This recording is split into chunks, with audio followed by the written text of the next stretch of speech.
Artis Indy Barens buka suara soal kontroversi kegiatan donasi berobat untuk sahabatnya Indra Bekti yang kini menjalani perawatan intensif di rumah sakit. Indy Barens tahu betul bahwa biaya berobat Indra Bekti sampai hari ini memang tidak sedikit. Sangat wajar menurut Indy Barens apabila ada pihak-pihak yang ingin membantu biaya berobat Indra Bekti.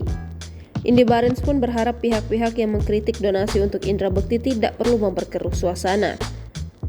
Sebagaimana diketahui, Indra Bekti pingsan di sela kegiatan siaran di salah satu radio di Jakarta pada 28 Desember 2022. Ia langsung dilarikan ke Rumah Sakit Abdi Waluyo untuk mendapat pertolongan pertama. Dari hasil diagnosa, Indra Bekti mengalami pecah pembuluh darah kepala, sehingga tim dokter langsung melakukan operasi terhadap suami Aldila Jelita. Saat ini kondisi Indra Bekti berangsur membaik, hanya saja tim dokter masih menempatkannya di ICU untuk keperluan observasi. Kondisi tersebut kabarnya membuat biaya pengobatan Indra Bekti membengkak. Beberapa artis sampai membuat donasi untuk membantu biaya berobat ayah 3 anak itu. Sayang, munculnya kegiatan donasi untuk Indra Bekti malah memicu kontroversi.